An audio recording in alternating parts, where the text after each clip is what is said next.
এই 6,000 হচ্ছে বাসা ভাড়া, আসা যাওয়ার জন্য 1,500 টাকা কনভেন্স। তো লাগবে আহা রাখো তো, লাগবে এত লাগবে রাখো। বাকি থাকে 500 টাকা হচ্ছে তোমার আর আমার, এই 300 টাকা তোমার কাছে রাখো। আর যে 200 টাকা থাকবে এটা আসার সময় আমরা এই 200 টাকা দিয়ে বাদাম খাবো।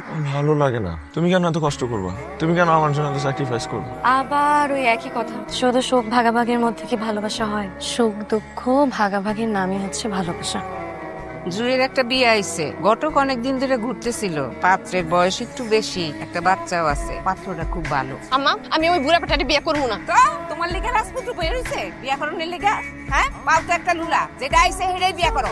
আম্মা আমার পা কি আমি নিজে নিজে লুলা করছি? পোলিওতে আমার পা নষ্ট হয়ে গেছে, এটা আমার কি দোষ? আমার একটু চুপ করো না, একটু শান্তি মতো খাইতে দাও। আপারে কষ্ট দিয়ে কোনো কথা বলবা না। আমার হইছে পোলা কপাল, তোর বাপটা অসুস্থ হয়ে বিছনায় পড়লো, আর আমার সাজানো সংসারটা তছনছ হয়ে গেল। আর আব্বা তো কাশতেছে কেন? কাশির ওষুধ খাওয়াও নাই? ওষুধ শেষ হয়ে গেছে। আজ ওইটা গরম পানি নিয়ে আয়, তোর বাপের গরম পানি খাওয়াইলে ঠিক হয়ে যাবো, কাশি কমে যাবো। যা অলরেডি তোমার অনেক বাকি বার্তা পড়ে গেছে। সরি ভাই, তোমাকে এখন আর বাকি দেওয়া সম্ভব না। তুমি আগে এই বাকি শোধ করো, তারপর আইসো।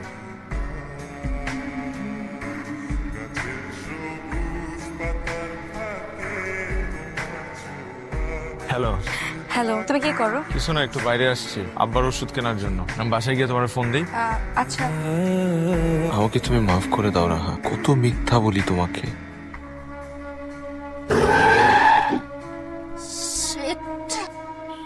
I'm really sorry, আপনার সব ওষুধ আমরা নষ্ট করেছি।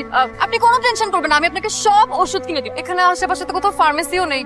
আপনি আমার গাড়ি করুন, আপনি গাড়িতে উঠুন, আমি সব ওষুধ কিনে দিচ্ছি। প্লিজ টেনশন করবেন না।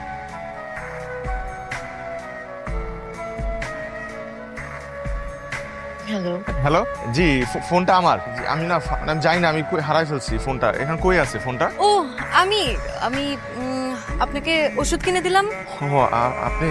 আচ্ছা, আপনি না আমার আপনি মানে আপনার ফোনটা আমার গাড়িতে রেখে গিয়েছিলেন। আমি আপনাকে অ্যাড্রেস দিয়ে দিচ্ছি। জি আপনি জি address জি দিয়েছেন? থ্যাংক ইউ পাইছি পাইছি, ফোন পাইছি। এই যে ফালাস।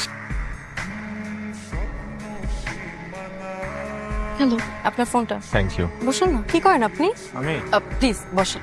কি করেন আপনি? পড়াশোনা করি একটা ভার্সিটিতে, পাশাপাশি একটা চাকরি করি। আপনার বাবা এখন কেমন আছেন? ভালো, আলহামদুলিল্লাহ। আপনার বাবার কি হয়েছিল? একবার স্ট্রোক করছিল, পরে পুরোপুরি কখনো সুস্থ হতে পারে না। দিনের পর দিন বিছানায় পড়ে আছে। আমাদের একটা হসপিটাল আছে, if you need any help আমাকে জানাতে পারেন। আমার ফোন নাম্বারটা রাখেন।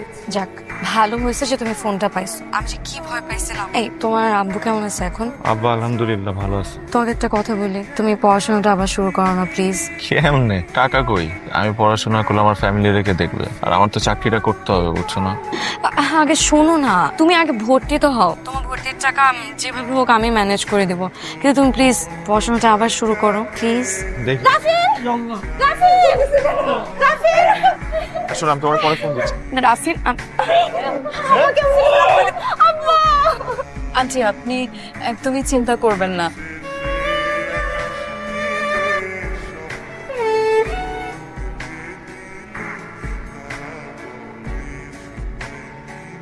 ৳3,00,000 ম্যাডাম। ঠিক আছে, বাবার নামে উঠিয়ে রাখো। কি হ্যাপি?